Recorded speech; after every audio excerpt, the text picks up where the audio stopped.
Assalamualaikum warahmatullahi wabarakatuh. Saya Natasha Alfa Victoria nomor urut 18 dari 11.5 akan membacakan materi remedial geografi bab kedua tentang keanekaragaman hayati. A. Keanekaragaman flora dan fauna Indonesia. Indonesia memiliki kekayaan sumber daya alam yang beragam. Salah satunya adalah keragaman flora dan fauna yang menjadi kebanggaan tersendiri bagi warga negara Indonesia. Flora dan fauna memiliki jenis yang beragam serta menempati wilayah perairan dan daratan. Bumi memiliki daratan dan lautan yang terhampar luas. Setiap makhluk hidup tersebar di berbagai tempat sesuai dengan karakteristik wilayah serta kemampuan adaptasi makhluk hidupnya. 1. Faktor persebaran. Faktor yang mempengaruhi persebaran flora dan fauna di muka bumi adalah faktor klimatik atau iklim, faktor edafik atau tanah, faktor topografi, dan faktor biotik makhluk hidup. Faktor klimatik atau iklim. Kondisi iklim merupakan faktor dominan yang mempengaruhi pola persebaran flora dan fauna. Misalnya, daerah gurun dengan suhu tinggi dan curah hujan rendah juga menyulitkan kehidupan organismenya. Faktor iklim yang mempengaruhi. 1. Faktor suhu. Kondisi suhu udara adalah salah satu faktor pengontrol persebaran vegetasi sesuai dengan posisi lintang, ketinggian tempat, dan kondisi topografinya. Sinar matahari. Bagi fauna, tinggi rendahnya intensitas cahaya matahari dapat mempengaruhi bentuk fisik dan cara beraktivitas. 3. Kelembapan udara. Tingkat kelembapan udara secara langsung berpengaruh terhadap pola persebaran tumbuhan di muka bumi. 4. Angin. Angin berfungsi memindahkan uap air atau awan dari suatu tempat ke tempat lain. Angin juga mendistribusikan uap air di atmosfer ke berbagai wilayah. 5. Curah hujan. Air merupakan kebutuhan vital bagi seluruh makhluk hidup. Hewan dan manusia cenderung mendekati sumber air untuk tempat tinggal dan sumber kehidupannya. Selanjutnya kita bahas tentang edafik, faktor edafik atau tanah. Faktor edafik berkaitan dengan kondisi tanah sebagai tempat tumbuh dan berkembangnya tanaman. Parameter untuk kesuburan tanah antara lain kandungan humus atau bahan organik, unsur hara, tekstur dan struktur tanah, serta ketersediaan air dalam pori-pori tanah. C. Topografi. Faktor topografi adalah ketinggian tempat dan bentuk wilayah permukaan bumi. Bentuk kemiringan lereng mempengaruhi tumbuh kembang tanaman. Misalnya, lereng yang membelakangi sinar matahari akan menghambat pertumbuhan tanaman jika dibandingkan dengan kondisi sebaliknya. Selanjutnya, D. Biotik atau makhluk hidup. Faktor biotik adalah faktor makhluk hidup seperti hewan, tumbuhan, dan manusia. Dalam persebaran flora dan fauna, tindakan yang dominan adalah tindakan yang dilakukan oleh manusia. Kita lanjut ke yang kedua. Keanekaragaman flora dan fauna Indonesia dan permasalahannya. Indonesia merupakan negara kepulauan yang terletak di kawasan tropis. Terletak di antara dua benua, Asia dan Australia, dan dua samudra, Hindia dan Pasifik. A. Keanekaragaman flora dan fauna Indonesia. Meskipun luas ini hanya sekitar 1,3% dari luas bumi, namun karena tanahnya subur dan curah hujan cukup tinggi, tingkat keragaman flora dan faunanya pun tinggi.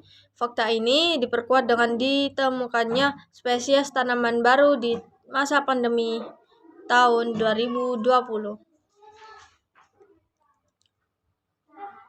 B. Permasalahan flora dan fauna di Indonesia. Beberapa permasalahan terkait flora dan fauna di Indonesia. 1. Eksploitasi.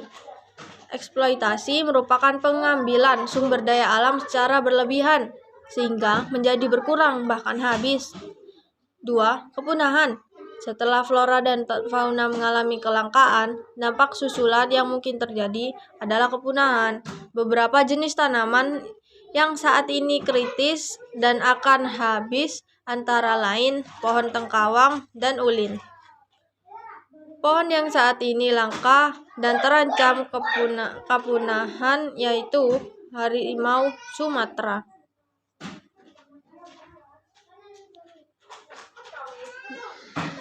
B. Persebaran flora dan fauna Indonesia. Indonesia sebagai negara kepulauan terletak di pertemuan wilayah biogeografi Oriental dan Australia, sehingga memiliki keragaman flora dan fauna. Sebaran flora dan fauna di Indonesia dibagi menjadi 3 wilayah, bagian barat, tengah, dan timur, berdasarkan garis Wallace dan Weber yang mengategorikan perbedaan tersebut. 1. Perbedaan flora Indonesia. Persebaran flora Indonesia. Penyebaran flora di Indonesia dipengaruhi oleh iklim tropis. Letak geografis di antara benua Asia dan Australia serta luasnya kepulauan. Faktor-faktor ini mendukung keragaman flora, termasuk 4.000 jenis pepohonan, 4.000 lebih jenis pepohonan, 1.500 jenis pakis, dan 5.000 jenis anggrek, menurut Van Steenis. Kayu hutan Kalimantan juga memiliki nilai ekonomi tinggi. Lalu mari kita bahas tentang dari bagian barat. A. Indonesia bagian barat Asiatis. Flora Sumatera Kalimantan. Flora Sumatera Kalimantan tersebar di Sumatera, Kalimantan, dan pulau-pulau sekitarnya. Flora khasnya meliputi meranti, damar, anggrek, bunga bangkai atau bunga Rafflesia arnoldii, serta tumbuhan lumut, jamur, dan paku-pakuan akibat kelembapan tinggi. Panjang garis pantai juga mendukung keberadaan hutan bakau. Flora Jawa. Flora Jawa bervariasi karena perbedaan curah hujan dan iklim. Bagian barat memiliki hutan hujan muson tropis, sedangkan bagian timur beriklim lebih kering hingga sabana tropis. Wilayah utara didominasi hutan muson tropis yang menggugurkan daun saat kemarau. Pegunungan ditumbuhi pinus merkusi dan cemara, serta pantai ditutup hutan bakau. Selanjutnya yang B, Indonesia bagian tengah. Wilayah flora Indonesia bagian tengah mencakup Bali, Sulawesi, dan Nusa Tenggara, yang memiliki iklim lebih kering dan kelembapan lebih rendah dibandingkan wilayah lainnya. Vegetasi utamanya adalah sabana dan stepa tropis di Nusa Tenggara, serta hutan pegunungan di Sulawesi. Selanjutnya yang C, Indonesia bagian timur Australis. Flora Indonesia bagian timur mencakup Maluku, Papua, dan pulau-pulau sekitarnya. Contoh flora khasnya adalah eukaliptus, mirip dengan tumbuhan di Queensland, Australia. Maluku didominasi hutan dan tanaman khas seperti pala, cengkeh, kayu manis, dan kemiri. Sementara wilayah Jaya Wijaya memiliki vegetasi pegunungan tinggi serta bakau di daerah pantai. 2. Persebaran fauna Indonesia.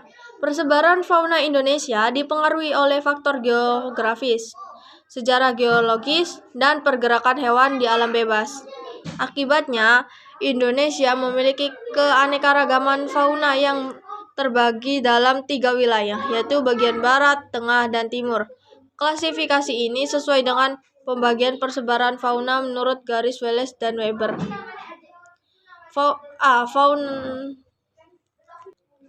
Fauna bagian barat. Fauna di Indonesia bagian barat yang meliputi Pulau Jawa, Kalimantan, dan Sulawesi memiliki kesamaan dengan fauna Asia karena kawasan ini pernah bersatu dengan Asia. Jenis fauna asiatis yang ditemukan di sana meliputi 1. Mamalia, bekantan, gajah, badak, orangutan, macan, dan lain-lain. 2. Reptil, buaya, kura-kura, ular, dan biawak. 3. Burung beonias, elang, merak, dan lainnya. 4. Serangga, kupu-kupu, belalang, dan capung. 5. Ikan air tawar, dan pesut mahakam.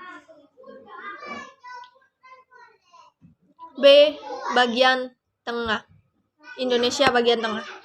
Fauna Indonesia bagian tengah atau fauna peralihan mencakup spesies endemik yang hanya ditemukan di wilayah ini, termasuk Pulau Sulawesi, Pulau Timor, dan Kepulauan Nusa Tenggara.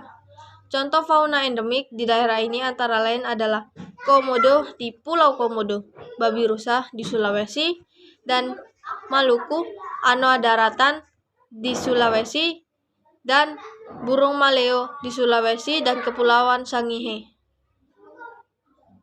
Fauna ini memiliki ciri khas yang berbeda dari fauna Indonesia bagian barat dan timur, mencakup mamalia, reptil, amfibi, dan burung. C. Bagian timur. Indonesia bagian timur. Fauna Indonesia bagian timur yang tersebar Papua dan pulau sekitarnya memiliki kesamaan dengan fauna Australia karena pada masa Pleistosen wilayah tersebut menyatu dengan Australia. Fauna khasnya mencakup hewan berkantung dan burung berbulu indah. Contoh fauna: 1. Mamalia, kanguru, kuskus, nokdiak, oposum layang, dan tikus berkantung. 2. Reptil, buaya, biawak, ular, kadal, dan kura-kura. 3. Amfibi,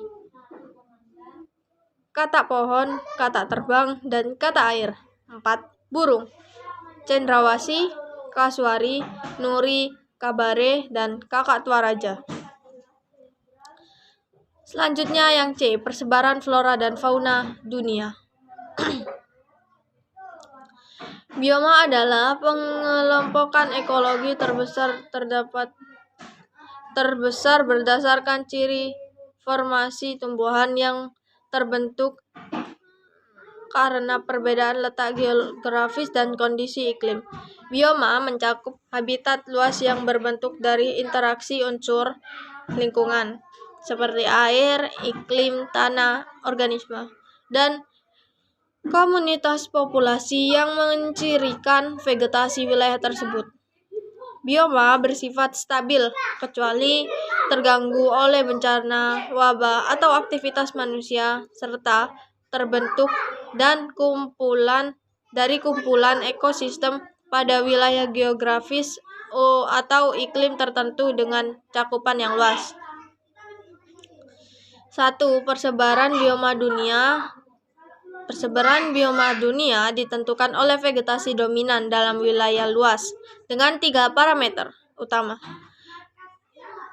Parameter pertama adalah iklim, suhu dan curah hujan. Kedua, tanah dan geologi. Jenis bioma darat merupakan tundra, taiga, hutan gugur, hutan hujan tropis, padang rumput, dan gurun. Mari kita bahas yang pertama adalah bioma tundra. Bioma tundra adalah ekosistem di wilayah kutub seperti Greenland dan Rusia Utara dengan tumbuhan utama, lumut, dan fauna khas seperti rusa serta beruang kutub. Musim dingin panjang dan musim tumbuh tanaman pendek membatasi keanekaragaman hayati. Ciri khasnya tertutup salju siang dan malam berlangsung berbulan-bulan, serta tumbuhan hidup maksimal 4 bulan. Selanjutnya kita bahas tentang bioma taiga.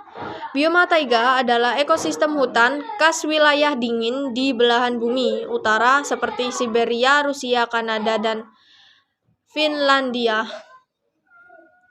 Vegetasi spesifiknya tumbuh selama 3-6 bulan saat musim panas. Bioma taiga memiliki vegetasi berdaun kecil dan panjang seperti jarum dengan tumbuhan utama seperti pinus, conifera, spruce, alder, birch, dan juniper. Musim panas berlangsung 1-3 bulan, sedangkan musim dingin menyebabkan air tanah membeku hingga 2 meter. Fauna khasnya meliputi beruang, serigala, rubah, mose, dan burung migran. Selanjutnya kita bahas bioma hutan gugur. Bioma hutan gugur terletak di wilayah beriklim sedang dengan curah hujan merata dan suhu sekitar 50 derajat Celcius. Vegetasinya homogen dengan spesies pohon seperti oak dan maple. Fauna yang ada antara lain tikus, bajing, dan beruang.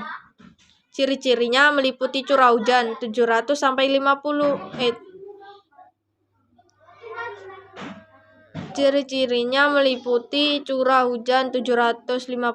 sampai 1000 mm per tahun. Pohon berdaun lebar. Pepohonan menggugurkan daun di musim dingin dan suhu musim panas hangat. Selanjutnya kita bahas tentang bioma hutan hujan tropis atau HHT. Bioma hutan hujan tropis memiliki curah hujan lebih dari 2000 mm per tahun. Pohon tinggi 20-60 meter dan sinar matahari terhalang pepohonan. Flora dan fauna sangat kaya dengan sekitar 3000 spesies flora dan banyak primata seperti orangutan dan gorila. Persebarannya mencakup wilayah tropis seperti Amerika Selatan, Afrika, dan Indonesia. Selanjutnya kita bahas tentang bioma padang rumput. Bioma padang rumput memiliki curah hujan 200-500 mm per tahun dengan rumput sebagai tanaman utama. Jenis-jenisnya meliputi 1. Tundra, daerah dingin, rumput kerdil. 2. Prairie, curah hujan seimbang, rumput lebih tinggi. 3. Stepa, curah hujan tinggi, rumput pendek. Semak, katkus, dan hewan seperti kuda. Kita lanjut. Sabana. Selanjutnya sabana. Rumput dengan pohon akasia atau palem. Hewan seperti zebra, singa, dan gajah. Kita selanjutnya bahas tentang bioma gurun. Bioma gurun memiliki curah hujan rendah 25 mm per tahun dan suhu ekstrim. Tumbuhannya langka seperti lumut, katkus, dan rumput berduri. Hewan yang bertahan antara lain unta, kalajengking, dan ular derik. Gurun terbesar adalah Sahara, Arab, dan Gobi. Kita berlanjut pada persebaran fauna dunia Pangea. Persebaran fauna dunia Pangea, benua raksasa yang ada 265 juta tahun yang lalu, terpecah membentuk benua-benua saat ini, memisahkan flora dan fauna. Faktor fisik bumi seperti laut, gunung, dan iklim membatasi persebaran fauna. Yang pertama kali dikaji oleh Scalater, Huxley, dan Wallace dengan 6 wilayah persebaran fauna. Selanjutnya kita membahas tentang wilayah persebaran fauna.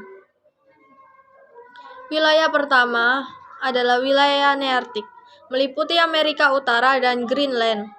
dengan fauna seperti beruang coklat, berang-berang, elang bondol, antelop, kalkun, burung biru, bison, dan karibau yang tersebar di hutan gugur, padang rumput, dan hutan konifer. Selanjutnya, wilayah yang kedua adalah wilayah neotropik, meliputi Meksiko Selatan, Amerika Tengah, dan Amerika Selatan, dengan fauna seperti kukang, armadillo, alpaka, orangutan, siamang, dan ikan arapaima. Wilayah yang ketiga adalah wilayah Australis, meliputi Australia, New Zealand, Papua, Maluku, dan pulau-pulau sekitar Pasifik dengan fauna seperti kanguru, koala, kasuari, kiwi, buaya, dan burung emu. Wilayah yang keempat adalah wilayah Oriental, meliputi benua Asia dan pulau-pulau sekitarnya, seperti Sumatera, Kalimantan, dan Filipina, dengan iklim tropis, dan hutan hujan tropis. Fauna di wilayah ini antara lain harimau, orangutan, badak bercula 1, macan tutul, dan gajah. Selanjutnya, wilayah yang kelima adalah wilayah Paleartik, meliputi bagian utara benua Asia, Eurasia, Himalaya, Afghanistan, Persia, Afrika, Inggris, dan Jepang. Dengan lingkungan yang bervariasi, fauna di wilayah ini antara lain lynx, macan tutul salju, rusa kutub, panda, serigala. Wilayah yang keenam, wilayah Etiopian, meliputi Afrika Selatan, Gurun Sahara, Madagaskar, dan wilayah Arab Selatan, dengan lingkungan alam relatif seragam. Fauna di wilayah ini antara lain gorila, simpanse, antelop, burung unta, zebra, dan jerapah. Selanjutnya, kita bahas tentang manfaat flora dan fauna untuk kesejahteraan. Manfaat flora dan fauna untuk kesejahteraan. Keanekaragaman flora dan fauna merupakan sumber daya alam atau SDA yang penting untuk kesejahteraan manusia. Flora dan fauna bermanfaat bagi ekosistem dan kehidupan manusia, seperti dalam pertanian, perkebunan, kehutanan, penelitian, dan obat-obatan. Selanjutnya kita akan membahas tentang manfaat flora dan fauna bagi kehidupan manusia. 1. Manfaat flora dan fauna bagi kehidupan manusia. Keanekaragaman hayati yang terdiri dari flora dan fauna digunakan manusia untuk kesejahteraan melalui bidang pertanian, perkebunan, peternakan, kehutanan, obat-obatan, dan industri kreatif. A. Sumber pangan. Sumber pangan berasal dari tumbuhan seperti padi, ubi dan jagung, buah-buahan, teh, kopi, dan hewan seperti ayam, kambing, sapi, dan ikan yang dibudidayakan untuk mencegah kelangkaan. Selanjutnya, B. Bahan baku obat-obatan. Beberapa flora dan fauna digunakan sebagai bahan baku obat, seperti rimpang, kunyit, jahe, lengkuas, dan dedaunan, daun kumis kucing, daun jambu, pasak bumi. Selain itu, kulit ari beras ditemukan sebagai sumber vitamin B1 untuk obat beri-beri dan obat antibiotik seperti penisilin berasal dari mikroorganisme. C. Sumber daya ekonomi dan industri kreatif. Indonesia menghasilkan kayu bernilai tinggi seperti gaharu dan jati, serta hewan untuk pangan, pakaian, dan komoditas ekspor seperti ikan, udang, dan ulat sutra. Selanjutnya, D. Sektor ekowisata. Hutan konservasi seperti hutan mangrove dikembangkan sebagai tempat wisata, edukasi, dan ekologi dengan flora dan fauna yang dilindungi, seperti ikan kecil dan burung. E. Keseimbangan ekosistem. Keberagaman flora, fauna, dan manusia saling memengaruhi. Indonesia dengan hutan seluas 97 juta hektar penting untuk menjaga keseimbangan lingkungan dan kelangsungan hidup. Selanjutnya, kita akan membahas pelestarian flora dan fauna untuk kesejahteraan manusia. 2. Pelestarian flora dan fauna untuk kesejahteraan manusia. Flora dan fauna mendukung ekosistem yang seimbang. Konservasi penting untuk menjaga keanekaragaman hayati dan mencegah kerusakan serta kepunahan spesies. A. Mode in situ. Konservasi in situ adalah upaya melindungi spesies flora dan fauna yang terancam punah di habitat aslinya melalui pendirian cagar alam, taman nasional, dan suaka marga satwa. Mode in situ ada 2, yaitu cagar alam dan suaka dan taman nasional. Kita akan membahas pertama adalah cagar alam. Cagar alam adalah kawasan dengan keanekaragaman tumbuhan, satwa, dan ekosistem yang berfungsi untuk penelitian, pendidikan, dan pariwisata. Indonesia memiliki sekitar 212 cagar alam pada tahun 2018. Selanjutnya, Taman Nasional. Taman Nasional adalah kawasan pelestarian alam dengan ekosistem asli, dikelola dengan sistem zonasi untuk penelitian, pendidikan, budidaya, pariwisata, dan rekreasi. Wilayah ini harus luas, memiliki flora dan fauna khas, serta mendukung fungsi lain seperti pariwisata dan edukasi. Selanjutnya, mode ex situ. Konservasi ex situ melindungi flora dan fauna langka dengan memindahkannya ke tempat seperti taman safari atau kebun binatang untuk memulihkan populasinya. 1. Taman Hutan Raya. Taman Hutan Raya menurut Undang-Undang Nomor 5 Tahun 1990 adalah kawasan pelestarian alam untuk koleksi tumbuhan dan atau satwa, baik asli maupun buatan, yang dimanfaatkan untuk pelestarian, pendidikan, budaya, dan pariwisata. Suatu wilayah dapat dijadikan taman hutan raya jika memiliki ciri khas, keindahan alam, serta luas yang memadai untuk koleksi tumbuhan dan satwa. 2. Taman Safari.